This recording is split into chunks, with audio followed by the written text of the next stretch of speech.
tema de nuestro retiro es la vida evangélica, los preceptos y los consejos del Señor en su enseñanza evangélica. En primer lugar, nos introducimos a su enseñanza divina con el texto mismo del Evangelio. El principio del Evangelio de San Mateo contiene el sermón de la montaña, así llamado, que es como la introducción solemne en su mensaje divino. Y al ver a la muchedumbre, se subió a la montaña, y como se hubo sentado, se le llegaron sus discípulos, y desplegando sus labios, les enseñaba, diciendo: Bienaventurados los pobres de espíritu, porque de ellos es el reino de los cielos. Bienaventurados los mansos, porque ellos poseerán en herencia la tierra. Bienaventurados los que están afligidos, porque ellos serán consolados. Bienaventurados los que tienen hambre y sed de justicia, porque ellos serán saciados. Bienaventurados los misericordiosos, porque ellos alcanzarán misericordia. Bienaventurados los limpios de corazón, porque ellos verán a Dios. Bienaventurados los que hacen obra de paz, porque ellos serán llamados hijos de Dios. Bienaventurados los perseguidos por razón de la justicia, porque de ellos es el reino de los cielos. Bienaventurados sois cuando os ultrajaren y persiguieren y dijeren todo mal contra vosotros por mi causa. Gozaos y alborozaos, pues vuestra recompensa es grande en los cielos, que así persiguieron a los profetas que os precedieron.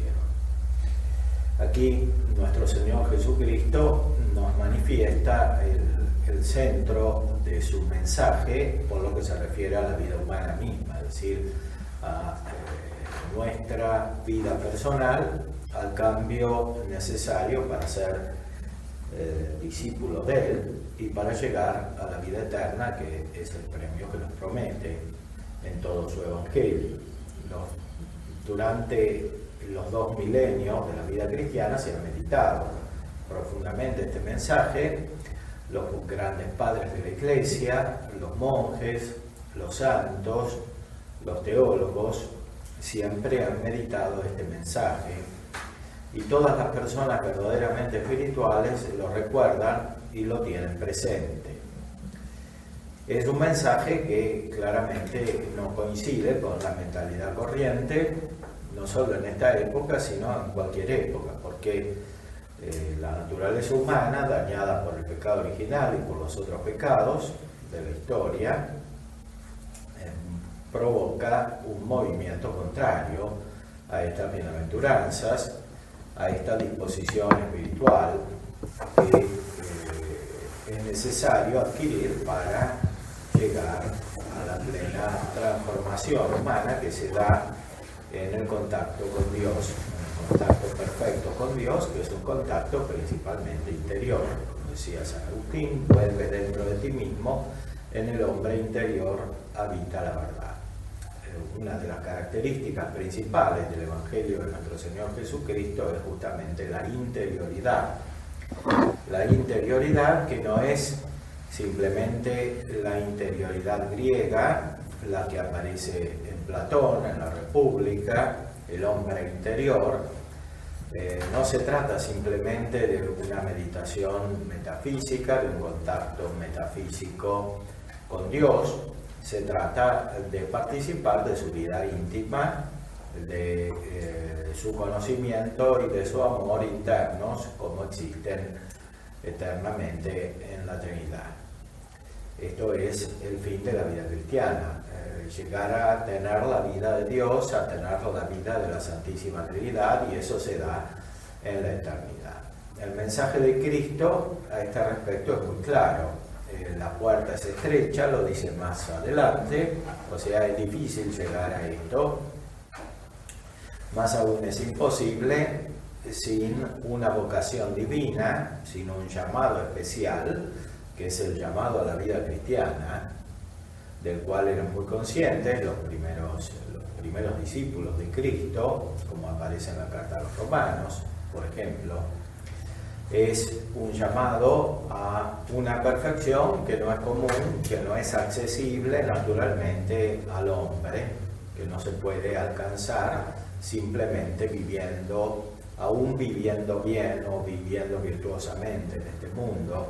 Es imposible de alcanzar, solo se alcanza con un don, con una gracia, con un regalo, con una elección especial, con una vocación.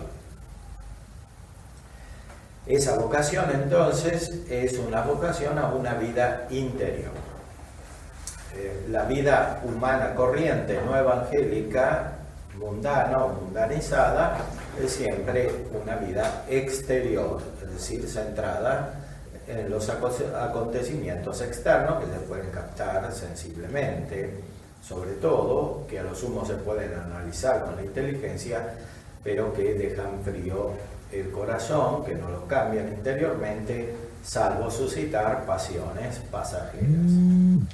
Aquí se trata de una vida interior estable, que no es simplemente el ejercicio de la pasionalidad o de la afectividad natural, es una afectividad sobrenatural, es una afectividad divina, o sea, es estar afectado o tocado por la realidad divina, es estar unido a la realidad divina. Y eso produce una experiencia interior, un cambio interior, como dice San Pablo, una renovación de la mente, una renovación de la mente. Ayer recordábamos también otra expresión de San Pablo, que tenemos la mente de Cristo. En la vida cristiana se trata siempre de alcanzar esta renovación, de alcanzar la mente de Cristo, de participar de la experiencia interior de Cristo, que es una experiencia perfecta, divina. Por eso el verdadero cristiano, lejos de asustarse, de temer por la situación de este mundo, que es siempre muy contraria a la vida divina, se alegra de la elección, o sea, se alegra de la gracia que ha recibido, de la vocación que tiene a una vida divina, a una vida espiritual, que es finalmente la causa de la felicidad.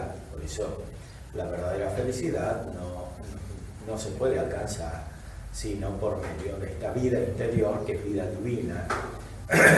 Es verdad que en este mundo esta felicidad está siempre mezclada con la tristeza del contacto con la realidad humana, no redimida por Cristo, no elevada, no santificada, o sea, por el contacto con esta vida exterior que prevalece entre los hombres, en la mayoría de los hombres, una vida fría, una vida sin una verdadera experiencia espiritual, sin un contacto con Dios, sin una sabiduría, sin una profundidad, sin una interioridad. La verdadera vida espiritual es siempre una vida interior de la cual se tiene conciencia y en la cual se experimenta el contacto con Dios. Es decir, no es algo imperceptible, es algo perceptible. Ahora, el problema es cómo se llega a esta experiencia. Se requiere una profunda transformación, que es justamente lo que enseña el Evangelio, cuál es la transformación de la mente necesaria para llegar a esta experiencia interior. Y el Evangelio lo presenta inmediatamente al inicio del mensaje de Cristo. En cierta manera pone lo más elevado de la vida cristiana ya desde el inicio, para que se entienda que todo lo que sigue después acerca de los milagros, de las enseñanzas morales de Cristo, tiene esta finalidad. Es decir, no es una repetición de la moral del Antiguo Testamento, ni de la moral de los filósofos, ni de las costumbres de los pueblos paganos, de esa época es una verdadera novedad que viene de Dios. Por eso se indica inmediatamente en el Evangelio que los que escuchaban a Cristo se daban cuenta de esta novedad, percibían que Él hablaba como quien tiene autoridad, Lo dice el Evangelio según San Mateo, lo dice también el Evangelio según San Marcos. Hablaba como quien tiene autoridad y no como los escribas y los fariseos, es decir, como los que enseñaban la ley a los judíos en ese tiempo.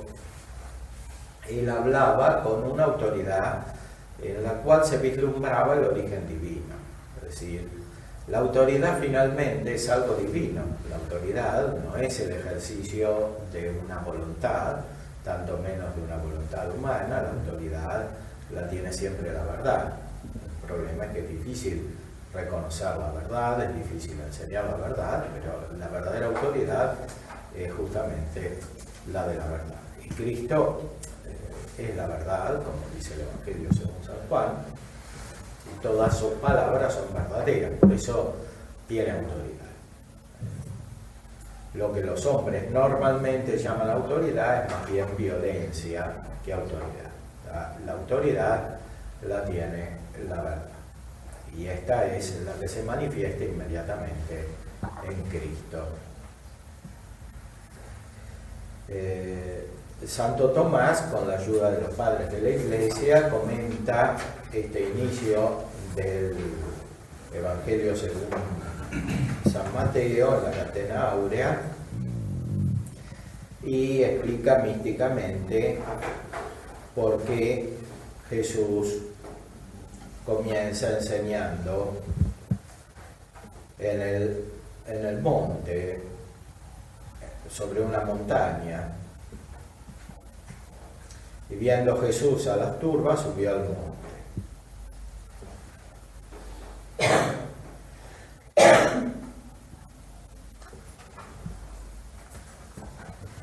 ¿Por qué subió al monte?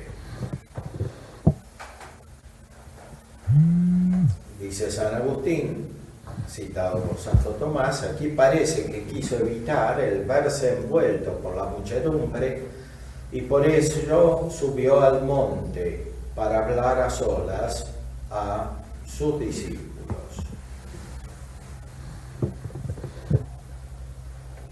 En esto de predicar sobre un monte, dice San Juan Crisóstomo, y en la soledad, y no en la ciudad ni en el foro, nos enseñó a no hacer nada por ostentación y a separarnos del tumulto, principalmente cuando conviene dialogar de cosas importantes.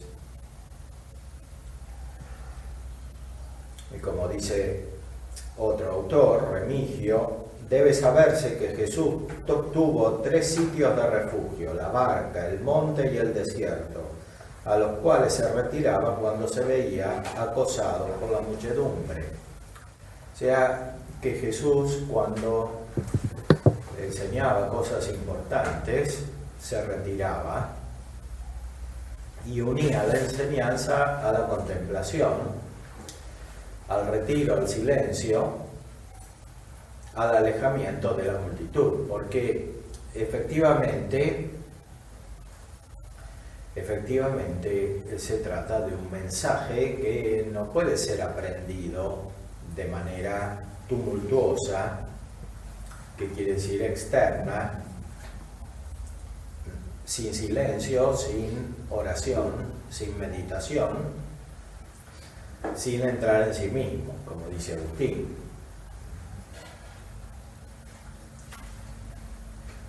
Y por eso es de notar esto que dice también San Agustín, que quiso evitar verse envuelto por la muchedumbre y subió al monte para hablar a solas con sus discípulos. Esto no significa que el mensaje no sea para todos. Efectivamente, Santo Tomás también lo explica, el mensaje de Cristo es para todos, y en este sentido no es una doctrina secreta, una doctrina reservada a algunos y no a todos los hombres. Es para todos los hombres, pero debe ser captada adecuadamente y esa captación no puede darse en la exterioridad, en el tumulto, se da en la soledad, en el silencio, y por eso Cristo se retira, se va a lo alto del monte. Enseña en la soledad. Y allí estaban los discípulos, no sabemos cuántos.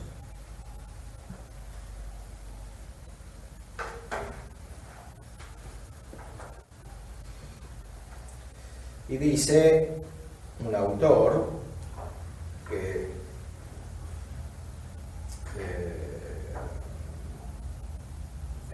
se conocía en la Edad Media como Crisóstomo, pero en realidad no lo era, Juan Crisóstomo, subió pues a un monte primeramente para cumplir la profecía de Isaías que dice: sube tú sobre un monte. Y después para manifestar que el que enseña la palabra de Dios, lo mismo que el que la oye, deben constituirse en cumbre de virtudes. Ninguno puede estar en el valle y hablar a la vez desde el monte. Si estás sobre la tierra, hablas de cosas terrenas, pero si estuvieras en el cielo, hablarías de cosas celestiales. O de otro modo, subió al monte para manifestar que todo el que quiera conocer los misterios de la verdad debe subir al monte de la iglesia, de quien el profeta dice: el monte del Señor es un monte rico. Es decir, la montaña tiene un simbolismo místico muy amplio. La montaña, dice San Juan de la Cruz, es Dios, por ejemplo, en el Cántico Espiritual, y lo dice inmediatamente aquí San Hilario, citado por Santo Tomás: la montaña es Dios, porque simboliza la infinitud, la grandeza. Pero también significa la grandeza del hombre que se acerca a Dios. Y esa grandeza se da moralmente en la perfección de las virtudes. Para escuchar el mensaje de Cristo es necesario que se desarrollen todas las virtudes humanas, pero no simplemente con un modo humano, como decíamos al principio, sino con un modo divino. Y eso viene de la gracia de Dios. Por eso el Evangelio es un mensaje que se refiere a Dios, pero que se refiere también al hombre, a la vida humana y a la vida social, a la interacción humana. El Evangelio es la vida divina transmitida al hombre y manifestada por Cristo. Entonces, para escuchar el Evangelio es necesario estar bien dispuestos, y esa disposición está hecha por las virtudes que a su vez vienen de Dios. Por eso el mensaje de Cristo es totalizante, es completo. Por un lado nos habla permanentemente de Dios, por otro lado nos habla permanentemente de nosotros, o sea, de cómo estamos y cómo debemos estar delante de Dios para tener su vida. Las bienaventuranzas resumen todas las virtudes en el sentido más perfecto. Son virtudes sobrenaturales, no son simplemente humanas, son divinas, son virtudes que desarrollan una capacidad divina de operar. Con estas virtudes es posible tener también una capacidad divina de percibir a Dios. Este conjunto de virtudes y de percepción de Dios es lo central de la vida cristiana, que siempre vida en Cristo, vida de unión a Cristo, vida de conocimiento de Cristo, vida de imitación de Cristo.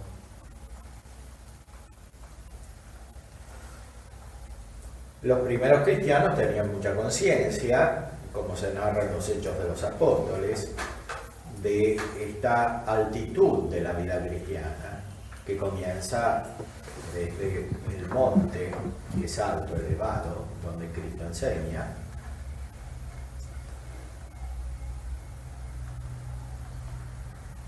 y cuando el cristianismo se va difundiendo y necesariamente surgen actitudes de desidia, de pereza, de comodidad, de duplicidad, muchos van retomando la inspiración original del mensaje cristiano, por ejemplo en la vida monástica o en la vida de soledad en los desiertos, en Egipto. Se van retirando al interior por medio del auxilio del retiro exterior. Ahora, esa actitud de secuela radical de Cristo que está en los primeros cristianos y que está también en aquellos que intentaban seguir radicalmente a Cristo después, en los monjes, en los solitarios de los desiertos, esa actitud es también la que estamos nosotros llamados a tener por el Evangelio. El Evangelio es uno solo para todos los hombres y para todas las épocas. Es un mensaje muy radical de vida divina. No es simplemente una transformación humana de la vida humana. Es una vida divina, es una vida nueva, es una vida distinta, es una vida separada de la vida del común de los hombres que no vive unido a Cristo, no piensa como Cristo, no tiene la experiencia de Cristo, no tiene la interioridad de Cristo. Y aquí justamente, como decíamos, San Hilario dice que el monte es el Padre, o sea que Cristo enseña desde el Padre, porque es la palabra del Padre. Cristo enseña no solamente como hombre, sino principalmente como Dios, y por tanto como aquel que surge eternamente del Padre, como manifestación interna de la vida del Padre. Esa manifestación interna se hace también aquí palabra exterior, por la asunción de la humanidad y de las palabras humanas, y especialmente de las que está pronunciando sobre la montaña. Dice Hilario, subió a un monte porque colocado en la cumbre de la majestad del Padre, dio los preceptos celestiales de la vida. Aquí comenzamos a tratar el tema de nuestras meditaciones, los preceptos evangélicos. Este sermón de la montaña contiene ya escondidamente, místicamente, los preceptos evangélicos, que son, como dice San Hilario, preceptos celestiales de vida. Preceptos celestiales de vida. La vida celestial es la vida de la beatitud en el cielo, y el cristiano comienza en cierta manera a vivir en el cielo en la medida en que vive estos preceptos evangélicos escondidos en las bienaventuranzas.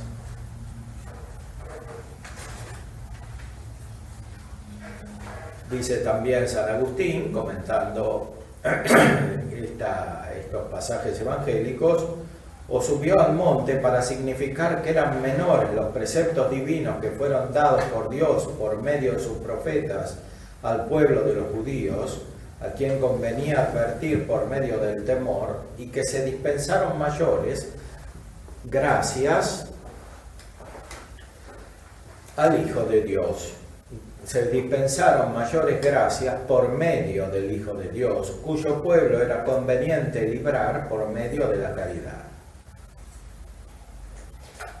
Es decir, según San Agustín, los preceptos evangélicos perfeccionan los preceptos del Antiguo Testamento por la caridad.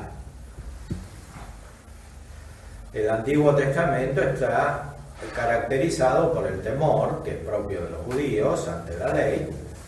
El Nuevo Testamento tiene la característica de la caridad, de la unión, y por tanto del gozo. El temor se opone al gozo, en cambio la caridad, el amor, lo incluye.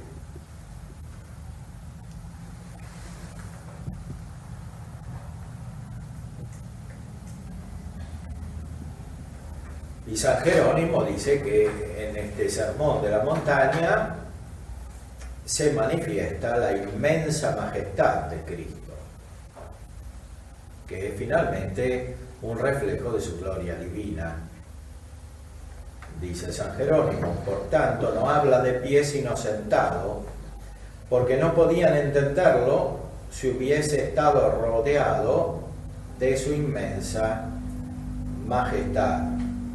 Es decir, la majestad de Cristo permanecía en cierta manera escondida detrás de su actitud humilde de estar sentado.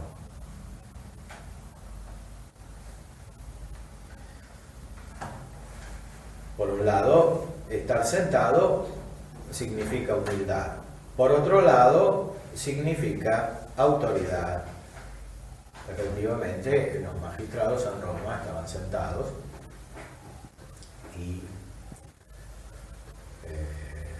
los maestros enseñaban sentados en la cátedra. Dice San Agustín, cuando uno se sienta para enseñar, demuestra la dignidad de maestro.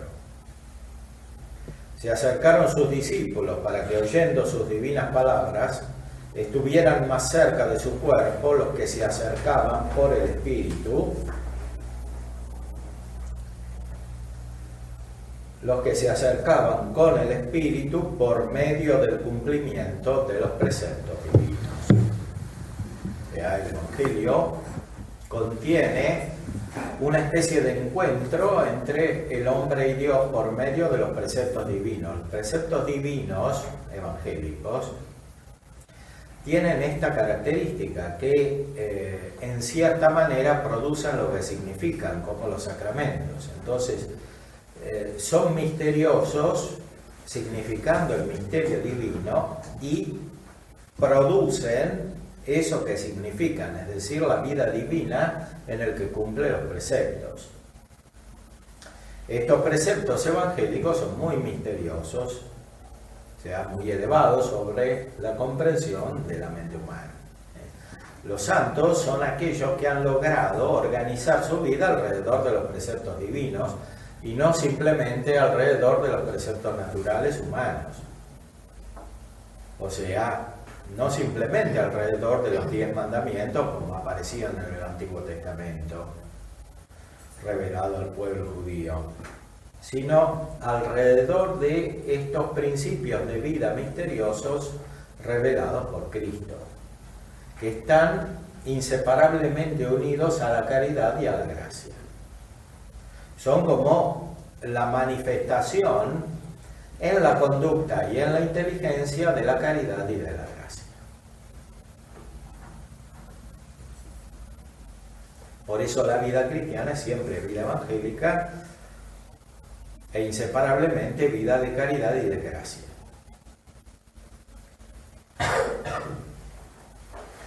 Por eso, en la vida cristiana se comienza por cumplir los preceptos evangélicos antes de entenderlos.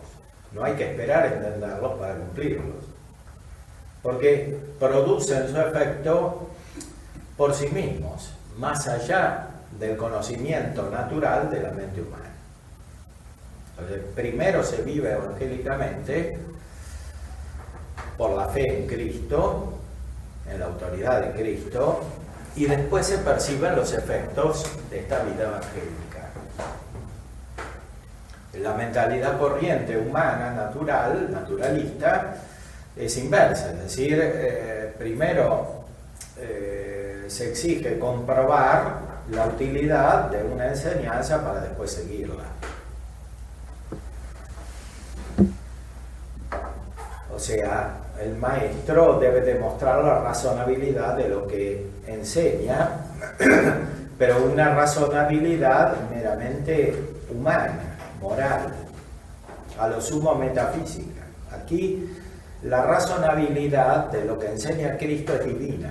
Entonces, se puede percibir solo indirectamente a través de los efectos que produce en la vida humana, que se ordena, que se perfecciona, pero principalmente se experimenta con una unión misteriosa con Dios, por medio de una unión misteriosa con Dios.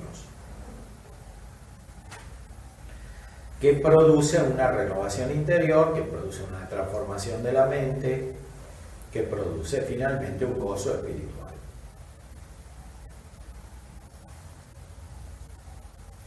Por eso la vida cristiana es en cierta manera estar centrados o parados frente a Cristo que está sentado y enseña,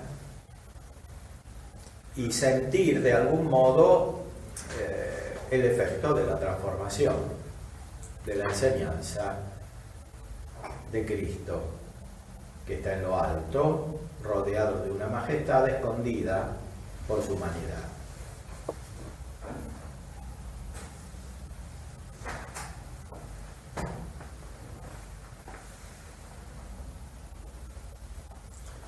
Efectivamente, dice el Rábano Mauro, hablando en sentido místico, el acto de sentarse del Salvador representa su encarnación, porque si Dios no se hubiese encarnado, el género humano no hubiese podido subir hasta Él.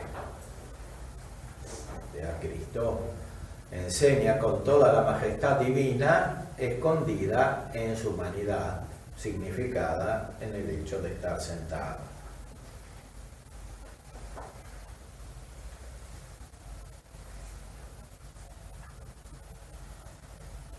Y San Gregorio Magno dice, como Jesús había de expresar preceptos sublimes en el monte, se dice como introducción, y abriendo su boca les enseñaba. El que poco tiempo antes había abierto la boca de los profetas, o sea, Cristo como Dios había abierto la boca de los profetas, y ahora hable directamente su boca para enseñar la verdad divina.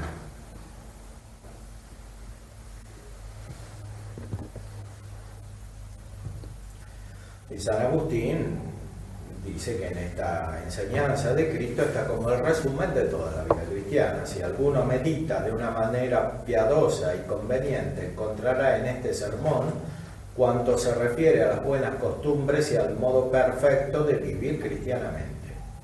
Por ello concluye así el sermón. Todo aquel que oye estas mis palabras y hace cuanto le digo, le compararé con un hombre sabio.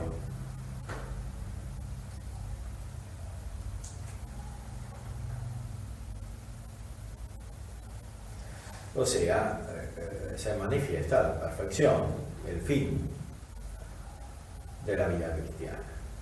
Y el fin hay que tenerlo presente desde el principio para ordenar toda la actividad, toda la operación. Por eso dice también San Agustín, en la ciudad de Dios, ninguna causa hay para el filosofar más que el fin bueno. Por otra parte, lo que hace a uno bienaventurado, eso es un fin bueno. Por esto comienza con la beatitud diciendo, bienaventurados los pobres de espíritu. Porque la soberbia es la actitud que primeramente o radicalmente contraría la enseñanza de Cristo. Por eso lo primero que dice la enseñanza es justamente referido a la pobreza de espíritu. San Agustín también lo enseña. La presunción del espíritu representa el orgullo y la soberbia. Se dice vulgarmente que los soberbios tienen un espíritu grande y con toda propiedad, porque el espíritu se llama viento. Spiritus es un soplo, un viento, en latín, pneuma en griego. El soberbio está como hinchado, es otro símbolo que aparece en San Pablo, en San Agustín. Está como inflado por el viento. Quien ignora que a los soberbios se les llama inflados como si estuvieran llenos de viento, por lo cual aquí se entienden por pobres de espíritu los humildes que temen a Dios. Esto es, los que no tienen espíritu que hincha. O sea, los que no se sienten interiormente hinchados por el espíritu de soberbia, por un viento de soberbia. Y San Juan Crisóstomo, comentando el Evangelio según San Mateo, dice: aquí llama espíritu a la altivez y el orgullo. Cuando uno se humilla, obligado por la necesidad, no tiene mérito, por lo cual llama bienaventurados a aquellos que se humillan voluntariamente. Es decir, la humildad verdaderamente evangélica es voluntaria, no es una humildad forzada, como la del pobre, que es miserable externamente, pero no quiere ser pobre. Aquí se trata de querer ser pobre.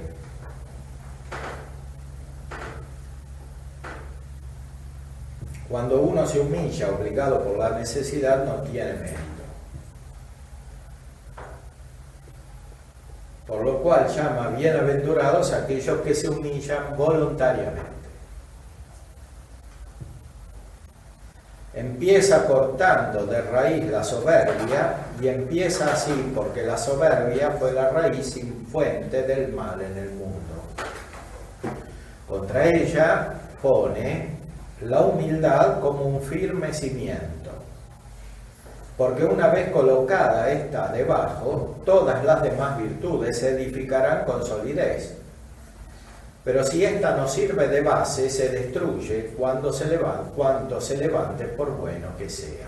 Es decir, las virtudes humanas, como lo explica muy bien San Juan de la Cruz, pueden servir también para acrecentar la soberbia. Las virtudes imperfectas, logradas humanamente, las que San Román llama virtudes adquiridas, pueden servir para engendrar más soberbia.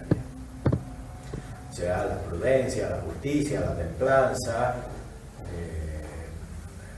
la fortaleza, adquiridas por el ejercicio meramente humano, pueden no liberar a una persona de la soberbia. En cambio, la humildad, que viene de la gracia y de la caridad de Cristo, engendrada por la fe, libera de la soberbia. O sea, sana la raíz. Por eso la primera virtud evangélica es la fe. Sin la fe no hay evangelio, porque la fe es el acceso al conocimiento divino a través de Cristo. Pero después de la fe viene la humildad. Del lado del hombre viene la humildad como virtud humana, propiamente humana, porque el hombre es infinitamente distante respecto de Dios, está como en una situación de miseria respecto de los bienes infinitos de Dios, y sobre todo porque el hombre está caído en el pecado, y el pecado produce un deterioro, un alejamiento especial respecto de Dios, respecto de la imagen de Dios, para la cual el hombre aún naturalmente fue creado. Por eso es necesario que todo el edificio se apoye sobre la humildad. Y todos los verdaderos cristianos, desde la enseñanza de Cristo sobre la montaña, lo han comprendido y han tratado de vivir la humildad. Y es muy difícil aprender la humildad en la práctica. Por eso, en general, se tenía un padre espiritual, se buscaba un padre espiritual para que enseñe la humildad. Así surgió la vida monástica, la vida religiosa, como la entendemos hoy. Pero en general toda la vida cristiana estaba apoyada sobre el padre espiritual. En los Hechos de los Apóstoles estaban los ancianos, los ministros de Cristo. San Pablo habla de sí mismo, que funda las comunidades,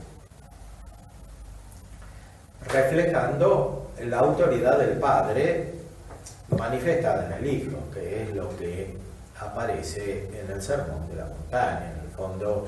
En el fondo del Hijo que habla está el Padre. Y el Padre lleva a la perfección a través del Hijo por medio de la humildad, que comienza a reformar toda la vida cristiana.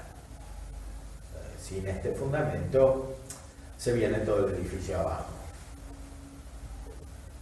es necesario que la casa esté fundada sobre la roca y no sobre la arena, dice también Cristo en el Evangelio.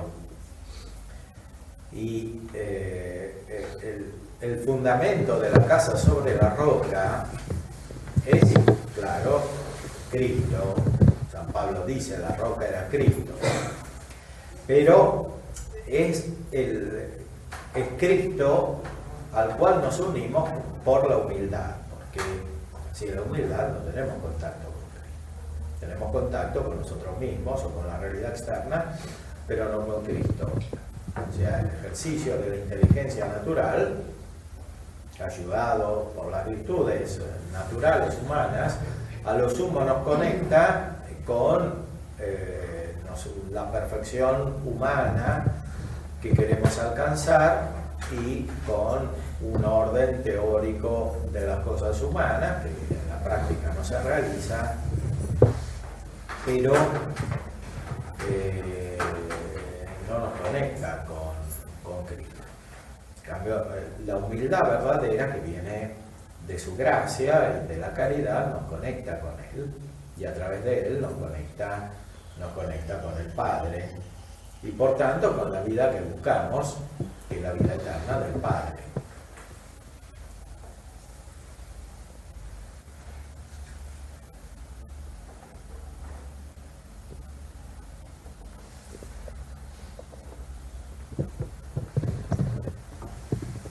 San Agustín dice también, los soberbios apetecen las cosas de la tierra, pero de los humildes es el reino de los cielos. Y San Jerónimo, bienaventurados los pobres de espíritu, esto es, los que por obra del Espíritu Santo se hacen pobres voluntariamente.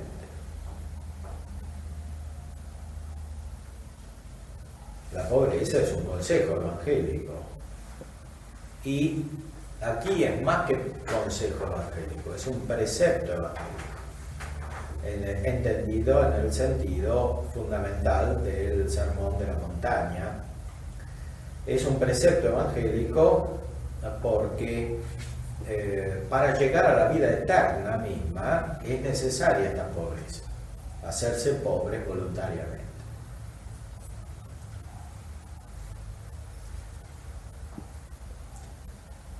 Esta pobreza es el principio de la renovación de la mente porque libera de la soberbia.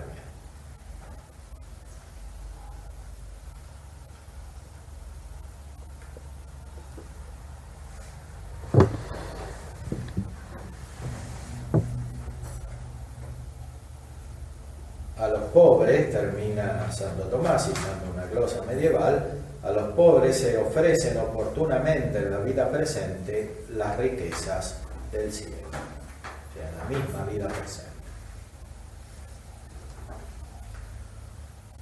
Efectivamente, los ricos viven atrapados por las preocupaciones de este mundo. Y finalmente, la mente está cerrada en las cosas del mundo, temporales. Los pobres, que son los pobres de espíritu, están abiertos a las riquezas del cielo. No solo a las riquezas del cielo en la eternidad, sino también aquí como un inicio.